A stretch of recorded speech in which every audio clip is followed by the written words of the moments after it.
Dan saya tantang KPK, silakan datang di Sulotra untuk melihat langsung kondisi daerah kami di sana, terutama korupsi di segi sumber daya mineral. Siap.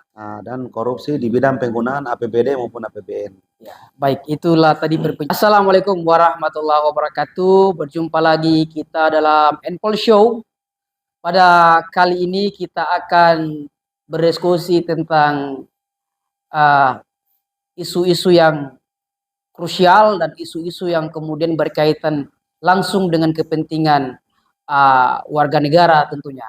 Dan oleh karena itu kita hari ini sudah ditemani tokoh kita, tokoh pejuang demokrasi dan pejuang hak-hak sipil tentunya, yaitu Bang Laode Hasanuddin.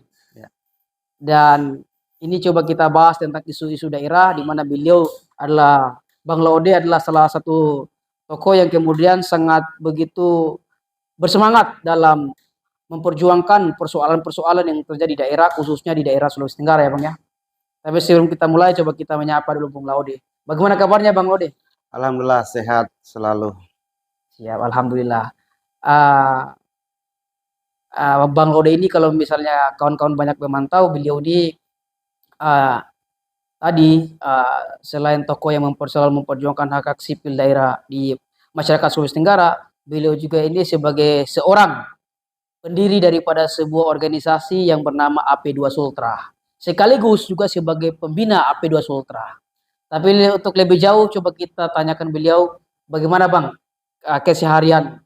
Ya, terima kasih. Terlebih dahulu saya sapa seluruh masyarakat Indonesia yang mungkin menyempatkan waktu dalam menonton video kita hari ini dalam acara jumpa kita malam hari ini, yaitu pada malam Jumat ya, malam Jumat 8 Maret 2023. Ya, sekali lagi terima kasih pada saudara saya Bung Noval yang sudah menyempatkan waktu untuk kita jumpa di tempat yang sederhana ini. Jangan lupa Bang channelnya juga Bang, Enpol Show. Dan apa nama channel ini? Enpol Show. Enpol Show ya. Iya Bang. Ya, dan terima kasih juga pada channel Enpol Show. Enpol Show ya. Siap. Oke, saya cerita sedikit tentang perjalanan saya hingga sampai ke ibu kota negara Republik Indonesia tercinta ini ya. Hari ini kebetulan kita berada di Jakarta, di salah satu tempat di mana di sini kami akan bercerita tentang tujuan utama saya dalam ke Jakarta. Jadi kemarin saya berangkat di sana. Saya udah lupa tanggal berapa, yang jelasnya sudah hampir 1 bulan di Jakarta. Dalam hal ini saya datang memperjuangkan keresahan masyarakat Kabupaten Muna, Provinsi Sulawesi Tenggara. Kabupaten Muna. Ya. Sambil ngopi Bang supaya jangan terlalu tegang. Ya. Jadi di sana itu pada tahun 2022 ada program pemerintah daerah Kabupaten Muna tentang pemberdayaan petani lah di seluruh pedesaan di Kabupaten Muna. Jadi pada saat itu program itu, yaitu namanya program itu adalah program pengadaan bibit kopi. Di mana program tersebut didudukan bersama agar program tersebut bisa dianggarkan melalui dana desa. Nah, sejak awal saya sudah wanti-wanti melalui DPR Kabupaten Muna agar tidak menyetujui program tersebut. Karena dalam regulasi penggunaan dana desa itu sebenarnya tidak masuk. Tapi karena namanya perintah dari kepala daerah, ya harus dicarikan jalan. Karena tujuannya memang benar untuk pemberdayaan petani kita di sana. Tapi dari segi anggaran tidak boleh seperti itu. Ya, tapi dari segi anggaran penggunaan APBDes, anggaran desa itu kan tidak boleh dia. Karena itu bukan usulan masyarakat desa, itu usulan pemerintah daerah. Kalau usulan masyarakat desa bisa saja anggaran desa dianggarkan. Ini dari DD, dana desa yang dianggarkan oleh pemerintah pusat, 1 miliar satu desa per tahun. Nah, setelah program tersebut jalan, dipangkaslah dana desa sebesar 30 hingga 40 juta per desa tergantung jumlah kuota penduduk dalam satu desa.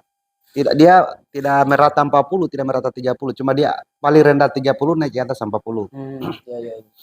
Nah, dari 124 desa yang ada di Kabupaten Muna, hanya 119 desa yang mendapatkan program tersebut. Nah, setelah 2023 akhir, setelah 2022 akhir, 2022 akhir Desember, saya bentuk tim untuk dari lembaga Aliansi Pemuda Pelajar Sulawesi Tenggara, AP2 ini ya. AP2 Sultra. Kebetulan saya salah satu dewan pembina atau pendiri di lembaga tersebut.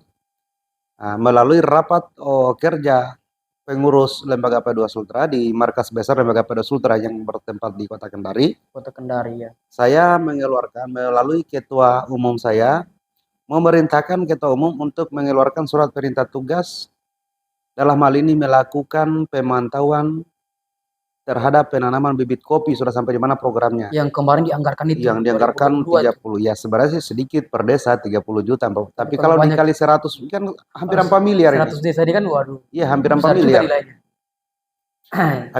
Akan tetapi kita turun di sana, itu bibit kopi masih numpuk di rumah-rumah kepala desa, ditumpuk di bawah pohon pisang. Belum digunakan. Ya, belum dimanfaatkan. Ada juga yang sudah ditanam tapi tidak hidup.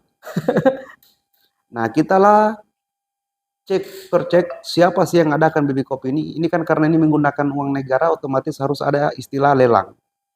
Ataukah ini penunjukan? Kalau penunjukan kan nggak mungkin karena anggarannya besar. Ternyata ada salah satu CV, saya tidak perlu sebutkan namanya, yang adakan. CV tersebut mengadakan bibit tahap 1 sebanyak 20.000 pohon. Kami cek label dan sertifikat bibit tersebut. Setelah kami dapat label dan sertifikat, saya perintahkan tim untuk kembali ke Kendari untuk koordinasi dengan Kepala Balai Benih. Kepala Balai Benih, Dinas Perkebunan Provinsi Sulawesi Tenggara. Kebetulan Kepala Balainya ada hubungan keluarga juga dari istri saya. Saya teleponlah beliau Kepala Balai. Kepala Balai pada saat itu mengingatkan saya agar saya tidak melibatkan balainya dalam proses terbitnya itu label dan sertifikat bibit itu.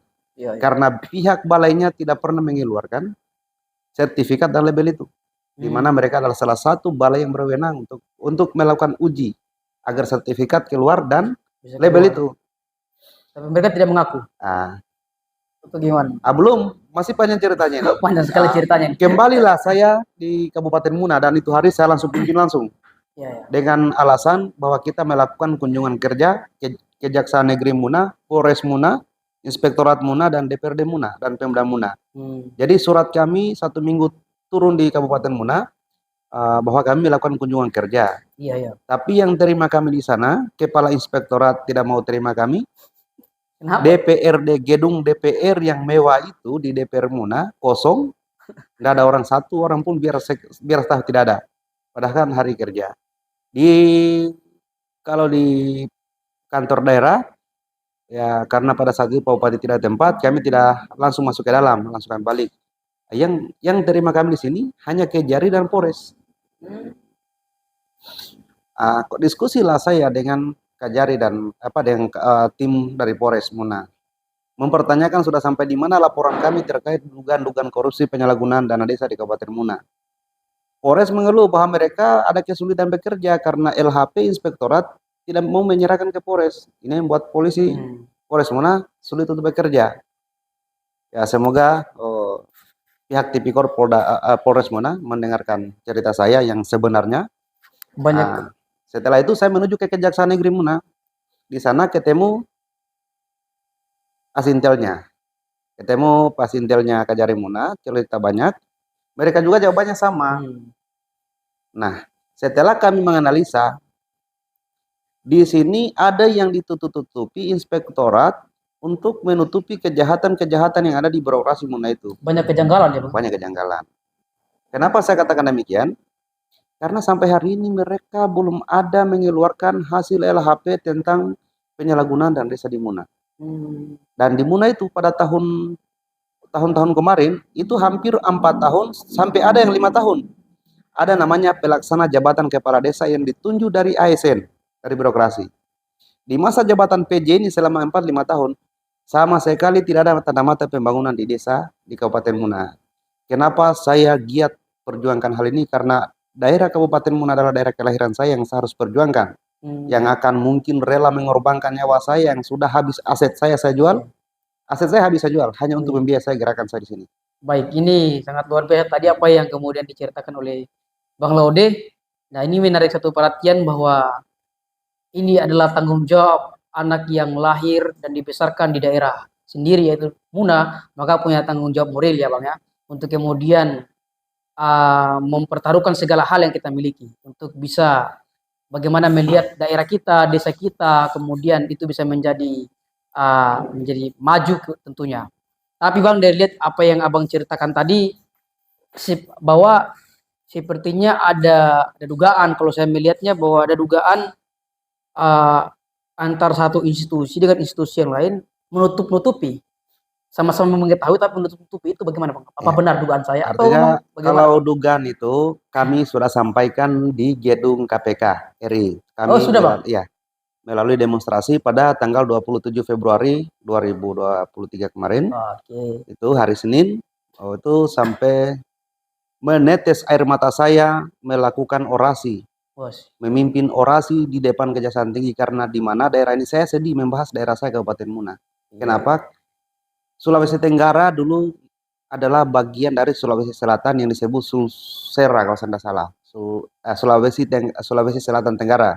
Pada tahun 90-an pada saat itu 94 kalau saya tidak salah, Sulawesi Tenggara mekar dengan berdasarkan 4 kabupaten yang memenuhi syarat, yaitu Kota Kendari, Kolaka, Buton sama Muna. Nah, jadi kita ini termasuk kabupaten tertua yang hari ini merupakan kabupaten tertinggal. Jadi saya ketika pada saat itu orasi di depan gedung KPK, menetes air mata saya ketika mengingat kondisi daerah saya seperti itu. Nah, dan saya pada saat itu memasukkan laporan-laporan A1 yang sudah akurat bagi saya, tapi kan semua itu kan nanti KPK yang proses. Untuk meminta KPK agar segera melakukan pemeriksaan terhadap Kepala Dinas Pemberdayaan Masyarakat Desa Kabupaten Muna. Dan laporan itu kemarin setelah saya cek 2 hari yang lalu, saya waktu hari Selasa kemarin saya masuk lagi di gedung KPK. Saya sebagai tamu masuk mempertanyakan sudah sampai di mana proses laporan saya. Dan alhamdulillah KPK kerja keras. Insya Allah apa menjadi laporan kami dugaan korupsi pengadaan bibit kopi dan pengadaan alkes alat kesehatan habis pakai di Kabupaten Muna segera ditangani oleh KPK. Itu baru pengadaan bibit kopi yang merugikan dana desa hampir 4 miliar. Yang paling parah lagi pengadaan alat kesehatan habis pakai pada musim Covid. Berarti ada 2 persoalan. Ada persoalan saya laporkan kemarin. Itu dugaan tindak pidana pengadaan bibit kopi dan plus juga dengan alat-alat medis atau alat kesehatan. Itu yang sudah Abang perjuangkan hari ini Bang? Ya, saya sudah itu, dan ini saya kawal terus. Saya belum pulang ke daerah saya sebelum ada tindakan KPK dilakukan. Sebelum ada saya akan lakukan jilid 2. Kalau KPK tidak konfirmasi dengan saya kapan mau turun ke daerah saya untuk melakukan pemeriksaan atau dipanggil dinas terkait diperiksa, dan kalau perlu ditetapkan sebagai tersangka. Berarti selama kasus ini, selama Abang di Jakarta hari ini, kemudian selama Bang Laude, kemudian kasus yang diperjuangkan itu kasus dugaan korupsi pengadaan bibit kopi, kemudian dengan alat kesehatan, korupsi alat kesehatan, itu selama itu belum dijawab, masih akan terus memperjuangkannya Jakarta. Artinya kalau jawaban sudah ada dari pihak KPK, karena kemarin saya masuk langsung dalam gedung KPK di salah satu bidang yang menangani pelaporan dan humas. Mereka sudah menyampaikan bahwa pelaporan saya sudah masuk di bidang pelaporan dan akan segera ditindaklanjut. Dan saya dikasih nomor untuk bisa klarifikasi tanpa harus hadir ke sana. Tapi ketika dalam jangka waktu 7 kali 24 jam atau 7 kali 24 jam tidak ada tindakan KPK diambil secara hukum, saya akan adakan aksi jilid 2 dan akan saya pastikan akan turunkan massa yang lebih besar dan saya akan segel. Saya akan hadang pintu masuk gedung KPK. Agak ini, kalau saya juga tidak salah melihat perkembangan sejak perjuangan Bang Laude ini memang agak menarik sekali. Kalau saya tidak salah tuh ini seperti itu. Kayaknya dulu udah pernah demo di Kejaksaan Agung lembaga AP2 Sultra untuk mengawal isu-isu masyarakat sipil, isu-isu korupsi tentunya itu kayaknya pernah juga melakukan aksi memboikot ya Bang ya? Iya. Memboikot gedung kejaksaan dari Kejaksaan Tinggi Kejaksaan Tinggi ya. Sulawesi Tenggara ya Bang ya? Iya. Itu boikot pakai mesin las. Di las ya Bang, Ya. pagar ya Bang ya? Pagar. Waduh ini agak-agak vulgar juga ya, tapi ya itulah perjuangan. Tapi gini Bang, ada yang ingin saya tanyakan yang agak menarik nih Bang. Kalau kita lihat ini kan Bang, soal semangat ini kan banyak juga orang-orang yang memperjuangkan isu-isunya, memperjuangkan daerahnya di Jakarta terhadap kasus-kasus korupsi di KPK langsung itu juga banyak yang kemudian tidak terjawab oleh KPK, kemudian mereka kemudian menarik diri atau mundur, tidak mau lagi memperjuangkan itu. Bagaimana dengan Abang? Apakah akan sama seperti mereka mundur? Yang pada intinya saya memiliki semangat juang, memiliki kemauan, memiliki mental dan keberanian. Siapapun yang halangi saya dalam memperjuangkan tanah kelahiran saya Kabupaten Muna, saya siap tabrak. Adapun kemarin yang komunikasi lewati 3 HP saya ini, saya mau masuk telepon kiri kanan, WhatsApp kiri kanan. Saya tidak peduli.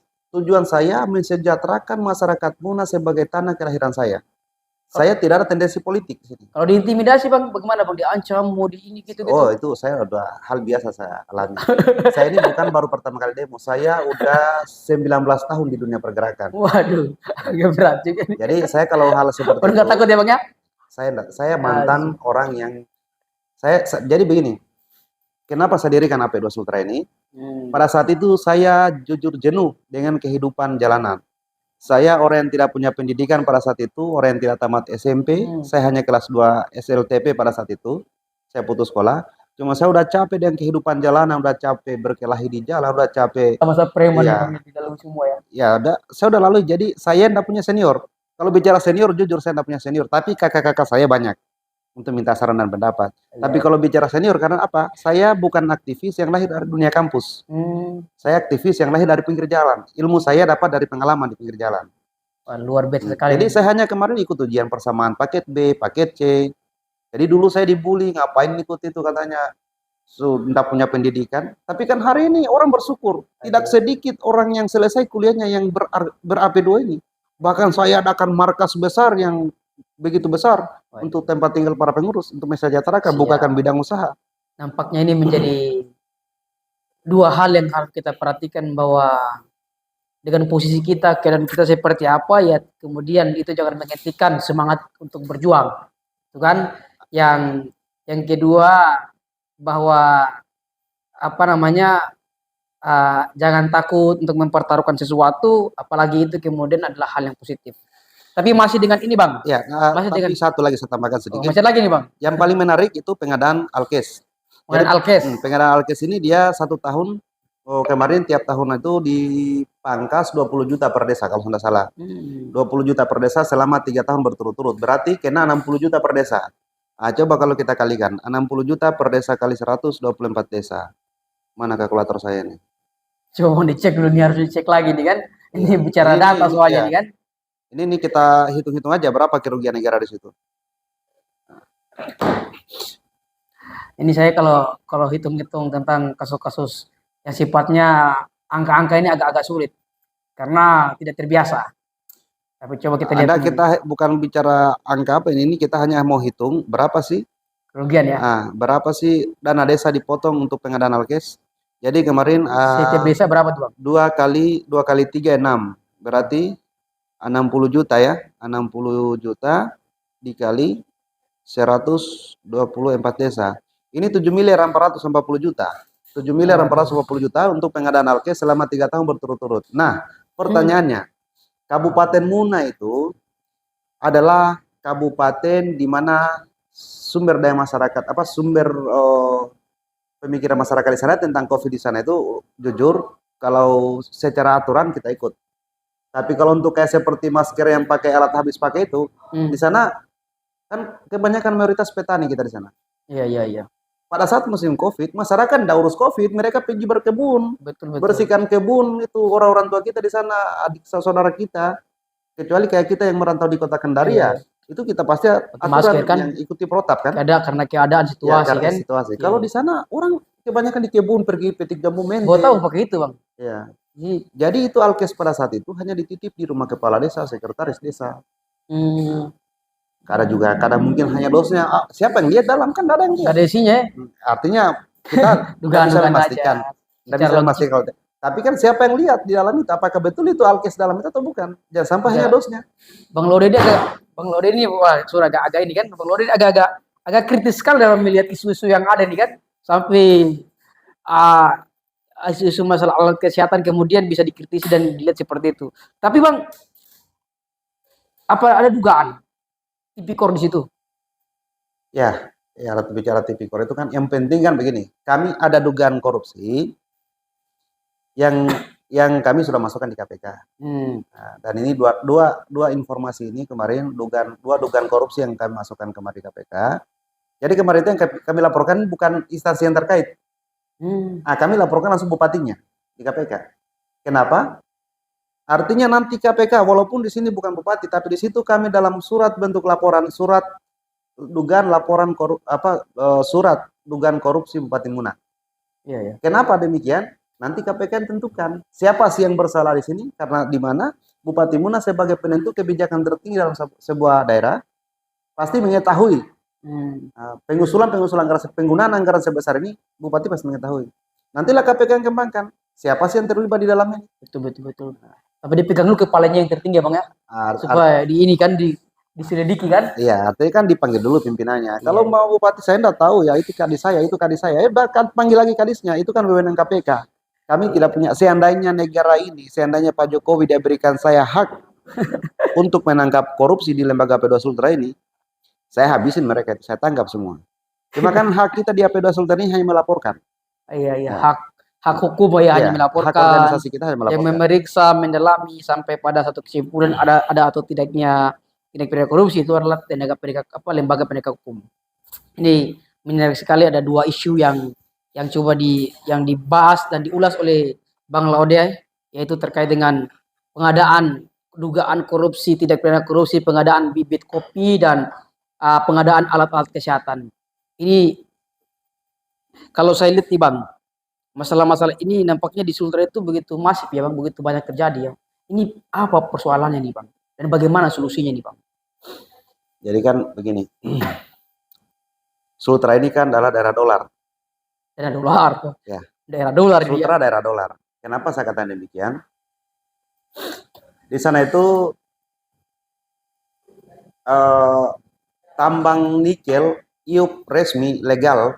Yang legal itu ada 153 IUP untuk yang beroperasi di bidang di tambang nikel. 153 IUP. Ya, itu yang legal. Yang legal. Nah, yang ilegal ini tidak bisa dihitung. Tapi menurut Abang kira-kira lebih nggak dari 153? Artinya kalau legal yang terdaftar. Yang legal publis, yang masuk di iya, legal 153. Yang ilegal ini ada juga Bang ya? Yang ilegal ini tidak bisa dihitung. Berarti tapi banyak juga ya Bang ya? Ya, itu laporan kami masuk di Kejaksaan Tinggi. Illegal logging, merambah hutan hutan kawasan, hutan lindung. Nah, pertanyaannya siapa mau tangkap siapa? Siapa mau tangkap siapa? Ya.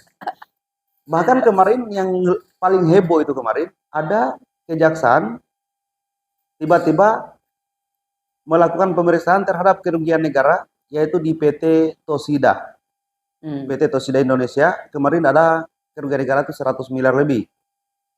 Bahkan tersangka pada saat itu seorang ASN, mantan kepala bidang di ESDM, mantan kepala dinas Dispora, Sulawesi Tenggara, ditetapkan tersangka dan kakak dan kawan-kawannya.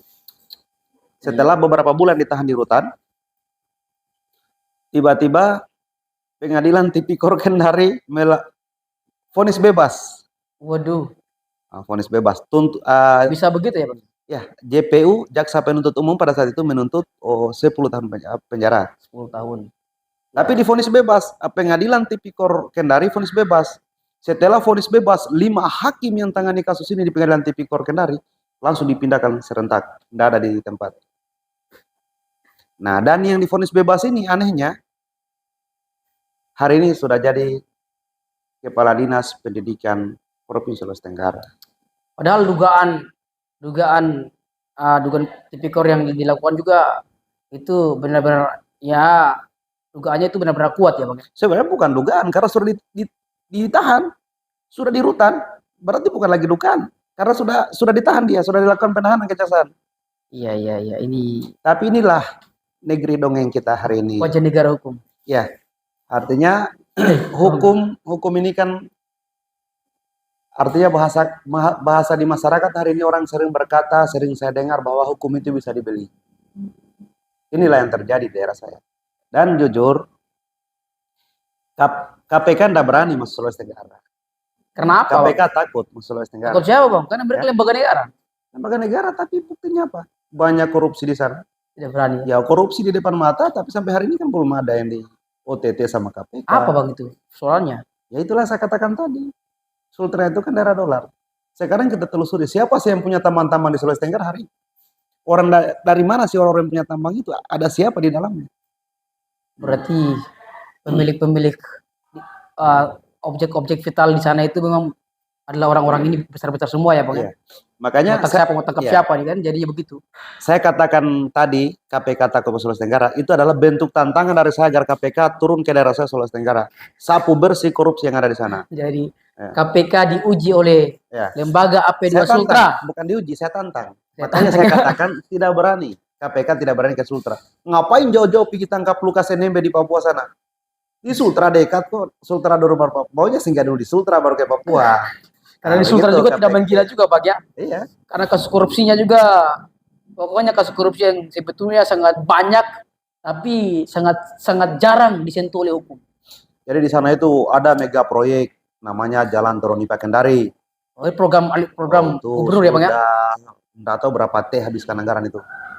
Nah, terus ada pembangunan rumah sakit jantung yang sudah menghabiskan anggaran ratusan miliar yang sampai hari ini adendum. Bahkan rumah sakitnya belum jadi, direkturnya sudah dilantik. Rumah sakitnya belum jadi, belum berhasil, tapi direkturnya sudah dilantik. Begini sudah kalau keputusan politik mendahului keputusan ilmiah. Iya. Nah, terus ada juga namanya perpustakaan skala internasional. Ngapain Bang perpustakaan habiskan anggaran, masih banyak masyarakat yang butuhkan infrastruktur pembangunan seperti jalan dan jembatan. Iya. Di sana kasihan masyarakat kalau hujan itu mandi lumpur, panas makan debu. Iya. Tapi anggaran kita di sana bahkan dana-dana pinjaman dari pusat sini mereka gunakan untuk bangun program-program yang tidak masuk akal itu. Yang tidak menyentuh masyarakat. Tidak menyentuh masyarakat. Ngapain perpustakaan nasional? Orang sekarang kebanyakan lihat HP semua informasi sudah ada. Ya kan? Dan peminat baca sekarang sudah kurang. Buat aja tuh Bang supaya ada tempat-tempat untuk merampok ya. Atau gimana Bang? Ya, tapi saya yakin KPK menunggu masa jabatan 01 Sultra ya. Dan saya tantang KPK silakan datang di Sultra untuk melihat langsung kondisi daerah kami di sana, terutama korupsi di segi sumber daya mineral. Siap. Nah, dan korupsi di bidang penggunaan APBD maupun APBN. Ya, baik, itulah tadi perbincangan kita dengan Bang Laude tentang sengkarut kasus korupsi yang hari ini sudah mendarah daging di Sulawesi Tenggara, yang itu harus menjadi banyak perhatian daripada berbagai macam kalangan. Untuk itu sebelum saya menutup, barangkali rekan-rekan Enfol Show ingin mendengarkan closing statement singkat daripada Bang Laude terkait dengan apa yang sudah kita bicarakan, kemudian apa yang kedepannya harus kita perbaiki, Bang. Ya, harapan saya singkat, yaitu saya masih yakin dan percaya kepada lembaga KPK RI, Komisi Pemberantasan Korupsi Republik Indonesia, untuk betul-betul bekerja sesuai tupoksi mereka, berdasarkan SOP mereka, karena membuat saya lebih yakin bahwa KPK ini adalah lembaga yang tak bisa diintervensi dari kalangan manapun. Iya. Bravo KPK, selamat bekerja, selamat membasmi korupsi di bangsa Indonesia tercinta ini, terkhusus di bumi Anoa, Sulawesi Tenggara. Siap Bang, terima kasih Bang sudah hadir dalam Enfol Show. Kita doakan semoga Bang Laude sehat-sehat selalu. Amin. Dan semakin istiqamah dalam memperjuangkan berbagai macam sengkarut-sengkarut korupsi yang ada di bumi Anoa, yaitu bumi Sulawesi Tenggara. Dan kedepannya apa yang beliau perjuangkan itu bisa terjawab, dan pastinya daerah tercinta Kabupaten Muna yang ada di Provinsi Sulawesi Tenggara itu bisa lebih maju lagi dan bisa menjadi contoh mercusuar bagi daerah-daerah lain di Sulawesi Tenggara untuk kedepannya itu bisa apa ya, bisa lebih berjaya lagi tentunya. Kita Amin. jumpa dalam Info Show yang akan datang. Jangan lupa like, comment, share, dan subscribe channel Info Show. Assalamualaikum warahmatullahi wabarakatuh.